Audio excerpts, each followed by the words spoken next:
And welcome back to another Patreon replay analysis. Today we are working with BongTage is his name. We just met in messages recently, so I'm excited to work through some of his stuff. He didn't give me a whole lot about like who he is, what he plays, things like that. But I can see from what I think this might be a ranked game. If it's a ranked game, then that means he's high diamond. So that's what I'll shoot with for now, and we'll assume. But yeah, so he sent me this. His name in game there is check out this used mattress eye. So I'll be talking about him this whole time. And yeah, we're working through that. So he's a 2 player, at least in this replay he is. And we got 2 from him. We'll see if we get through both. I just took 30 minutes on most of mine for this month, anyways, on just one replay. So we'll see how I do on this one. But regardless, we will hop on in as per normal. So like I said, yeah, I don't really have much of a background, so we're just gonna see how he does. So thanks as always to BongTage. He is one of the Patreon replay tier peeps in the Combaties tiers for the ASAP Weekly podcast. I don't know how much he's been around. I haven't seen him much in chat. He might be a long-time listener or a new listener, who knows. But regardless, we thank you for the support. I thank you for the support, and hopefully we can support your growth in Rocket League as well. So thank you so much, and let's hop on in. So starting on the kickoff, I did see the first couple seconds. I do see whatever this is, which I kind of laughed at as I was going through. But we do see he knows how to rotate, so clearly he's not that low. So go clear down the side wall. And great pressure. Okay, so we could be seeing a little bit of Speedmeister here, which is nice to see. And he's going for that. Good try. In these ones, these are tough on the hard turns. It's going to do this the whole time where it changes the decal. I hate when it does this. So as soon as this pops, this is where I want to see hard drifts, right? And this is something that's really important. So you drift a little bit at the end there, but you see how off your angle is. And so this is where drifts can become a really, really part of your game, is that it's for quick decision. So you've now made the decision that you want to go for this ball. I want your car, and so how you tend to hit shots like this is I want your car when you turn, I want you turning facing basically this way, so almost as if you're aiming for like over here, because when you then hop up and go for it, it's much easier to then get on the outside of the ball to then hit it down towards the net. So this is where I want to see a much, much bigger drift in these cases, because what we see instead is you getting up when you're facing on this side. And so now you not only need to adjust to the right to get around it, then you'll also have to adjust to the left, when if you had just taken off facing that direction, you would have just been a nice smooth straight and then into the left, right? Which just is something very, very small, but can make shots a lot easier. With something I truthfully did not really think about until I had to start putting a little more effort into my aerials and be able to score a little tighter angles once I was into the mid GC area. So just something to think about, because now this just makes it a much harder aerial, and I see you end up going for a little bit of a dunk at the end anyways. So nice. I want to see a little more pads there, just so because you could have been getting back to 100 here. This, if you've watched any of my other replay analysis, I am an absolute sucker for. Right now, I want to be seeing you taking one of the 2 lanes. Ideally, I would say middle at this point. But you come basically your line. Let's draw your line. I'll draw your line in yellow. Your line is kind of this is what you end up doing. So I do think you get this pad, so it's kind of like that, like just to snag it, which is cool, but it's not the most efficient in terms of where you'll end, right? What I want to be seeing you doing is a little bit of lane hopping. So I would rather see you do, I need red. I would much, much rather see you take the little bit of extra time to then take mid and then come into net.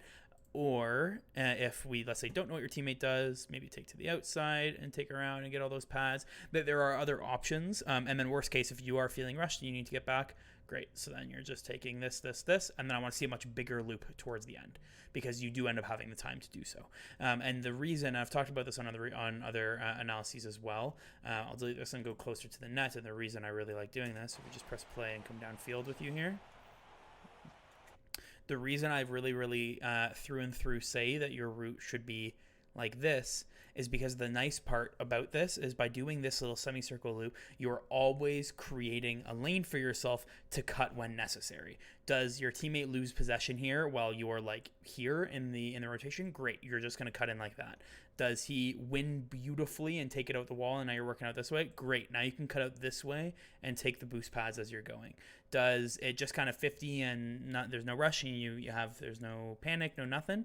Awesome, you're just going to follow the route all the way around, and you get 1, 2, 3, 4 pads plus whichever ones in whatever direction you end up coming back out to as you come around, which is great. So you were at 46 when you got in net. This would have put you at 90 coming back around into net for basically almost no more time than it took you to actually get there. And if we watch how this ends up going, you're waiting anyways, waiting, and then you make the play now with only 32 boost to go from there, right? And so that is a big thing that is incredibly valuable for when you're trading. So now you're coming and getting these pads when you've basically just circled in your net for the last little while, right? So that's a big thing to keep in mind right now for you, is that those pads are really important, and they really do serve a big function there.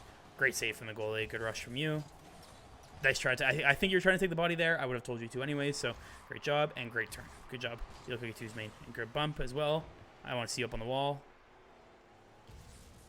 Good chase. Even better bump. Beautiful. Great job. Really well done. As you get a little higher ranked in terms of breakouts, as soon as this goes down, and are you solo queuing? Yeah, you are. I want to be seeing you going up the wall here, basically going up straight, because it's the same thing of always creating the most efficient lanes for you. Does your teammate manage to come to this ball and then boom it up all the way downfield for you? Great, you can jump off and make the play. Does he kind of whiff or do what he does and ends up having a not so great touch? Good, you can circle back around behind him and rotate back into net or help him out or whatever that may be. And then worst case, if literally nothing happens, all you got to do is just drive back down the wall, get a little wave dash as you're going, and you'll be at supersonic, which is cool. So I almost always use the walls in these instances because you're creating the most lanes for yourself, when in this case what ends up happening is we see you instead facing forward looking for that lane, kind of use the wall, but I know this is a horrible place to jump from. It feels very awkward, and he doesn't have a great touch, and now you're kind of in no man's land where you're like, I don't really know where to go, but I love seeing your decision making here, and so I can tell you're a pretty adaptable player when you're like, I'll take this guy to the game then, easy money, scores, perfect. Really good use there of an awkward position, but just ways to make yourself maybe a little less awkward, right? No jump, interesting. A jump at the end, very interesting. I don't know if that's an intentional loss. I don't know how much. I know you can join into the Patreon tier a little late, but so I haven't really said this to you much, but you are paying for a month. So for that month, if you have any questions, let me know. If kickoffs, because we've seen 2 kickoffs, both of which have been very messy, I will be very honest with you. If kickoffs are not your strong suit, chat with me. We can go from there and do a little more work. Replay reviews are not the place for talking about kickoffs. So we've identified it. If you want some help, we can talk about it. But that's something I'm seeing right now. Kickoffs look a little messy. Let's keep that in mind. Great speed out the sidewall here. You're in your perfect position. Getting pads. That's exactly what I want to see. Careful. This is a big part of solo queuing. So right here, this feels like your ball, right? Because it's like my teammate's in a trash position. There's a guy chasing him. I'm the one facing the ball, so I should take it. That's not the case basically ever, but especially when solo queuing. There comes a point, and when people complain to me about solo queuing and how hard it is, or like how can they get better at solo queuing, this tends to be my main piece of advice, is that you need to play like your teammate is the king kind of thing. If they make mistakes, that's okay, sir. I'll help. I can do what I can. And that you though can play as almost like the puppet of the king, so the king is your puppet, sorry, so you're above the king, if that makes any sense. So how you want to show yourself is that you're like, no, my teammate is the god, but you want to be acting and playing at a level far higher than your teammate is a great way to look at it. So right here, despite this feeling like your ball, and truthfully could be, it could go either way. I would take the safe if it was me. But I'm just me. You've officially seen right here that your teammate has jumped. Therefore, he's calling it, right? Like that's what he's doing with his body language. Therefore, your job and your job only should be going back to net and getting ready for most likely the inevitable boom from the goalie or from this guy either coming this way or going hard downfield like that. So the nice thing again is you're creating lanes. If let's say option 1 happens, so right here it booms downfield, great, you are already on that route and you can catch it, maybe turn around and do whatever you need to do. If option Dos happens. I don't know what this. Oh my god, guys, I'm a mess. I'm a mess. I'm a mess. I'm a mess.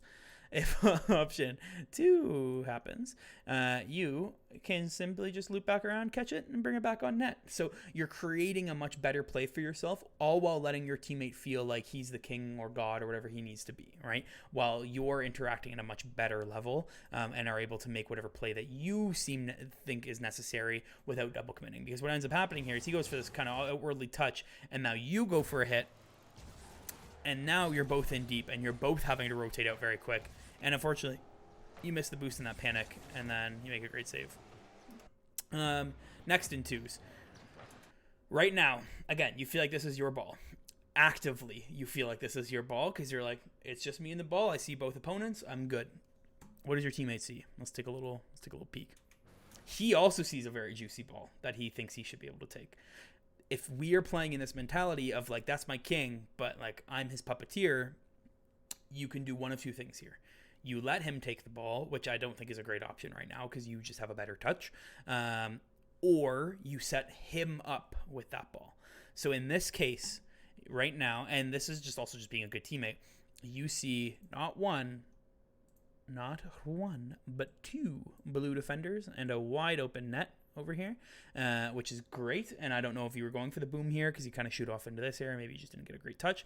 But what I want to be seeing from you instead is as this ball is coming in, you're going to boom it cross field, like slow, like kind of fast and low is like so that it can roll up, because now you're allowing your teammate to turn out and make that play. Meanwhile, all you're doing with your trajectory from there is now going midfield, bang bang boom, you have a 2-on-1, potentially 2-on-0 just from setting that up. Simple as that. And that's the highest level of twos. That's how it looks. But this is a double edge, like this is like a killing 2 birds with 1 stone, of that you're also feeling like you're kind of gassing up your teammate a bit because you're passing to him. And we all know how good it feels when a solo queue teammate passes to you. You're like, oh, bread and butter. And so this is how you can set these up, and this is how the smallest little touches can make that worth it. Because what you end up doing when you kind of go for a boom here, you leave it for him anyways, but it ends up just being a clear ball, and it doesn't really feel like you had possession. When if you were instead aiming for like over here for it, that's a much easier possession for your teammate to go to, right? And he can feel like you're giving him possession there, which is great. And that's kind of our goal there. But you end up pulling back, which is great. Take his miss. Next. Slow. You are in the best position on the field right now. You have the most strategic position. You know, numeral 1 is out. We know numeral 2 is out, getting boost. And we know your teammate is definitely out with a trash aerial. What's your plan? You're going to be coming through with my color. You're going to catch right here. You're going to catch on the side of your car so that you can come on down and make a play, whatever you want to do, literally anywhere in the net. Because what ends up happening here is that you end up rushing this ball, and as soon as you rush this ball, that is a easy cleanup from him to come in, or even from him to come in. And so the second you rush this ball, you lose that control that you so desperately need right now, and you jump to this, and now we've passed their team, and that should have truthfully been a goal against. Let's see if the read. Great read. Phenomenal defense to recover for that. But you shouldn't have had to do that, right? Just saying that you shouldn't have to be rushing to these balls boostless right now, right? Big part of that. Careful. My heart. I know right now. I know what you're thinking. He's chasing this down. And let's watch him here. He backflips off the wall. And you're like, do I go? Do I not? Do I go? Do I not? Do I not? You're scored against. And I'm sure in your heart you're like, you want to blame him, but to me, like, this is just as much you. Right now we don't have control. The way I always say it with twos, and I can show it up from above, actually might be pretty valuable. The way I play twos, and the way that I tend to coach people who are playing twos, is that if, let's say, our teammate is let's say teammates here, okay, somewhere in this area, there are 3 stages on the field you should be.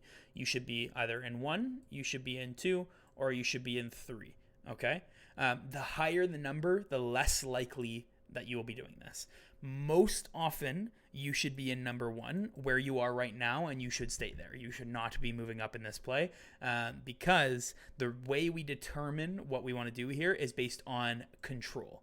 Right now, does our teammate have control? God, no. There is no control whatsoever leading into this play right now. So you leading up is not going to be helpful because we don't know the outcome yet, right? That's the big one. Number 2. So if we look at numeral dos right now, so where you were, so where you ended, so you're hoping to be like right here for the ball waiting. That is with a slow control. So your teammate is with the ball right here, car face down, catching ball, dribbling, maybe able to hook it to you or just to flick it to you. So you're being a passing lane. That is less likely, truthfully, than this. Hence why it's safer to be here. But you need to be here to keep pressure on. That's exactly what you're trying to do. The last stage, the clip stage is what I like to call it. You're hovering on the backboard. You're hovering at their back door. You're bumping the goalie. You're doing something like that well on their end. This is for a fast pressure. So this was our slow pressure that we were talking about. What you would be doing down in number 3 is, let's say the ball is same area on the field but way higher. Maybe it's like way up. There's no pressure from the other team right now. Our teammate is on the wall and he's booming it downfield is what his plan is. So it's a fast control of the ball, but we know that he is going to get it. So that one where I was telling you to go up the wall earlier because we knew he had possession, that would be like a fast control. We're hoping he booms it, so we turn, leading him, which is that number 3. You're ahead of the passer, and you're trying to read into that. Those are 3 stages of attacking, or 3 scenarios of attacking that you should be looking at when you're doing 2s in general. This even works in 3s like quite well. And right here, what ends up happening as we watch this, I'm going to leave the numbers on screen so you can see. You're in number 1 right now, which is great. He doesn't have control. He continues to not have control, but you're in number 2. If he had control right now, that would be great because you're giving him a passing lead, but he doesn't. And then you actually inch up even further than him into the number 3. So you're like tickling number 3 right now because you're ahead of the passer technically. And so now who is defending? Nobody. So what's easy to do? Jax is going to rip that down on net. So I hope that helps understand a little more as to where to be for setting up in 2s. This is something I kind of developed on my own. I'm not trying to be like, I'm so great. This is something I haven't seen videos on this. It's something I practice and I find works quite well. You're the first person of my replay analyses, probably about 10 deep now, that I'm bringing this up in. And so this is pretty important to know because I think this is really helpful. So try to think about the game like this. So you have, just to reiterate, you are here. Let's say your passer is always here. So you are here with the number 1 when there is no control or like a 50, like you're like, I don't really know yet. You're playing safe. When you know you have control, these are your 2-on-1s. These are your like goalie is like deep as hell in net right now, like those kind of plays. You move into that number 2 because there's a slow control. Your teammate isn't booming the ball yet. Your teammate is dribbling. Your teammate is getting ready for a flick. Your teammate is getting ready to pass across. Something like that. I'm going to give him a little T as your teammate. Finally, we have you're playing deep. You're on the backboard. You're looking for the Jays or clips. You're looking for something crazy. Is because you're waiting to see where your teammate booms that ball, but you are about 1,000,000% sure that not only is that boom coming, but that is going to come well because you are as out of position as you could possibly be right now. But that is where some of the best goals are scored. So I will never be the coach to be like, nah, don't never do that. I want you to shine. I want you to be a superstar hitting backboard clips. Some of the people I work with are phenomenal at them because they think like this, and you need to think like this if you want to break that down. So 3 should almost never happen. So if you had like little like bars, this is like the least expected, the like half expected, and like the most expected outcomes of like what it would be. This is the way you want to think about the field as you're moving it down. So something to think about. Oh, we just see another kickoff from you. I'm so excited. Again, a clunky kickoff. Okay, so maybe kickoffs aren't your thing. That's cool. We can talk about them. But you win it clean. I'm about it. Good check on ball cam. Breaks my heart that he misses. Great pressure on your teammate. Good job saving your boost. I really love to see it. And a good save. You're really, really good at those backboard clears. I'm really happy to see that. That is something a lot of people do not have. Good turn. Oh, the little miss. I will say, just in terms of positioning here, so you fall. So right here, when he goes for this, you already know that this isn't coming to your backboard, right? Like it's a pretty slow touch. So what I want to be seeing from you right now, instead of turning like this, I want you to be, because I can tell you're sniffing that boost. And so I'm only saying this because you want it, and if that's who you are, I'm not going to change that. You are Gonna come hard drift out of that boost and instantly out in front of the net to then come back in under. I know that kind of seems weird to talk about, but basically what you're gonna do is you're gonna get your boost, drift back in. If there's a shot coming, now you're ready for it. If there isn't, you're gonna rotate out to then come back in, and imagine this is your front post here, and you'll be ready kind of thing. You're not going to come right to the front post, but I hope you understand my little loop that I'm talking about here. That's what you should be shooting for here, because what ends up happening instead is you end up getting caught in this weird little no man's land. Like, now you get the boost, but now it's a weird touch, and now you have to turn awkwardly, and this should have been a goal against, right? And so were you like, that was just a hard touch? 100%. Did you make it hard? 100%. So something to keep in mind there. Good clear. Wish it was a little harder. This is a very big thing I see when people start getting better at like fast aerials. So you double jump into this. You don't need to, right? This ball is like a car length and a half off the ground. So I want to be seeing you leading this ball, because you're in the dominus. You can hit cannons. I want to see you leading this ball and then flipping into it so that you can boom it downfield right now, because your teammate needs to recover because he just did 100 boost to not even hit the ball and he's stuck in your corner. So you need to be thinking like that right now of like, you have both offensemen deep right now and your teammate's empty. So let's support the teammate by getting a good clear here, when instead this double jump aerial is just a weak clear that now leaves your teammate also out of position that then you need to go recover for again, right? And now again, you're coming back. And again, you're coming in trying to play a 50, right? Of like, this is the little things in terms of clears that you really got to be thinking about for stuff like this. Good fake challenge. I'm into it. Careful on straight cam here. I don't really think I like this. See challenge, you go to straight cam. You lose all information. You can't even see your car now, to be honest, because of the ball. Just stay ball cam on these ones, just so you can be looking behind you at all times. But you make a great play, so really well done there. Good patience. You love to see it. I was funny. I love that you did it as I was going to call it. Right now, you want to be going to straight cam, because I know you're going to look at the ground, but in that transition, or at least you're just ready for it when you come down, you can know if someone's challenging or not. Because if someone's challenging, then you should probably be getting up to this ball, or at least starting rotating back to net, so you're ready for when your teammate goes, because you're making that decision to be active. Whereas if no one's challenging, great, you're going to catch the ball and move on. Right now, you look, and now he's already challenging, and now you're just hard braked on the wall, and now unfortunately you're cut out. Yes, your teammate should have had a good clear there, but this is exactly what I'm talking about. Of like, you are going to play better than your teammates, but you're going to build him up to think that he's playing amazing as well, right? Great win.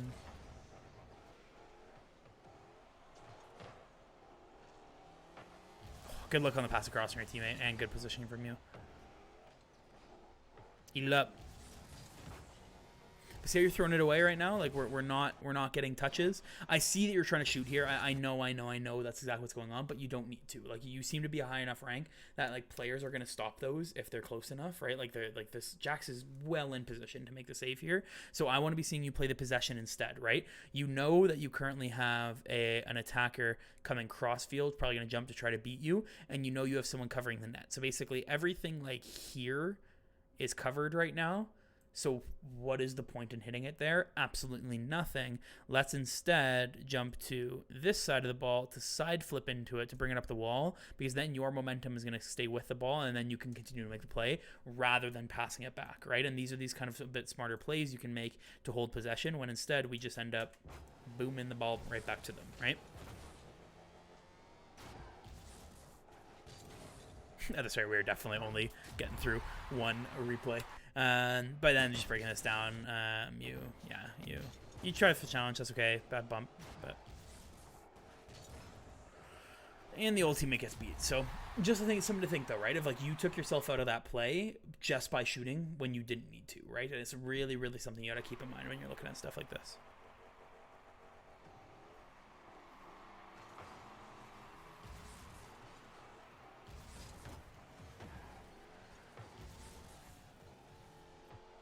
Very awkward for your teammate. Miss boost, but the grab was fine. I say, does he go for the pre-jump? Oh. Careful, the same thing, right? Then this isn't even making your teammate feel better. This just isn't your ball. As soon as this pops, you should just be getting their boost and getting ready for whatever is going to come in afterwards. Because as soon as you turn here, now we're just kind of awkwardly stuck in. Great 50. Another good 50 from your teammate. but now we're in no man's land, right? Nothing's going on. Challenge. Good job leaving your teammate there. Really, really good job leaving your teammate. Let him do his thing. Well done.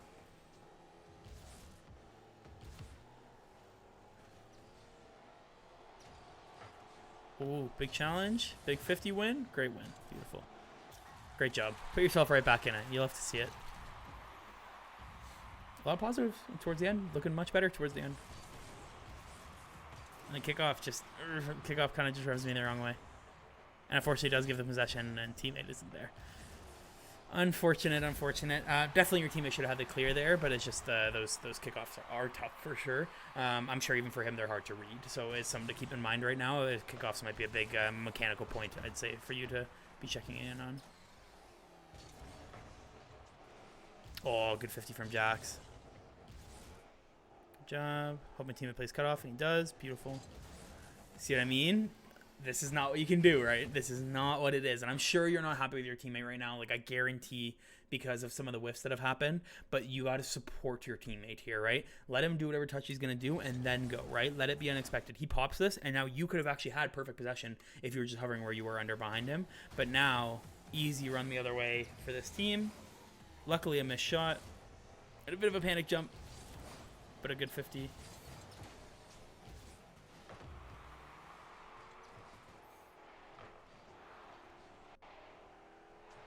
But see what I mean about this no man's right now of that. So you've went for what I talked about at the very beginning of the game, but it didn't happen.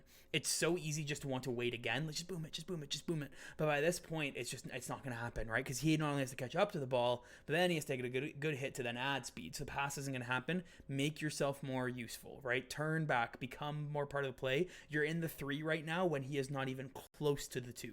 You know what I mean? When we were talking about there. And it's like, this feels very easy to blame your teammate. And it is. And it's like, you wish they had a better clear. You wish they could do something more. And he misses, which sucks as well. But this is a huge part of solo queuing, is being able to play with things like this. And it's something you really got to keep in mind if you want to continue to solo queue and kind of perform at this rank. So, That was a great replay, though. I think we got a lot of really good stuff there, and I think for you, I hope you got a little bit of solo queuing advice as well. Big thing, kickoffs, rough, like very, very muddy. So I'd love to chat if you do want to hear a bit about those. I can send you some ways to practice them and go from there. Or just to hear your mentality on kickoffs as to what it is, because a lot of times, even if I'm like, oh, like these look a little awkward, I watch pros and I'm like, those kickoffs look awkward, because everybody has their own style. So if this is your style, great. Let's just find a way to refine it so that you know every time where that ball is going, so that the opportunity like that third goal doesn't even happen, and you can't even blame a teammate, right? Which is a huge part about what we're talking about. So there's that, and then just a little bit of positioning, like we had chatted about, just where to put your car on plays, and so on. Did all 3 goals result from a whiff from your teammate? Yes. Was there a way you could have been in a better position to support him? 100%, right? And I guess for you, the big question is that work you want to put in? If you want to get better, this is a skill you're going to have to develop. And when I say get better, I mean your rank go up when you are solo queuing. If you purely just want to be a better player, then this is something you can technically disregard, but that's when then I'd recommend getting a teammate so that you can work with them on things like this. Does that I was going to ask, does this kind of make sense? It's rhetorical. You're going to watch this. So that would kind of be my note then. My big kind of closing notes for you is to look into things like that. Like I said, we're only doing the one replay right now, but this was a perfect replay to actually break down some really good things. We talked a bit about boost management. That was a big one. You are a fast player. Let's keep you going fast at all times by following more efficient lanes and boost lanes. So I hope you saw something there that could be pretty useful. But otherwise, like, really good replay. I'm looking forward to working together in the future. And thank you so much for supporting. So just to close it out, thank you both to BongTage and to everyone who supports on the podcast. I really appreciate it. You guys are awesome, and you keep us running.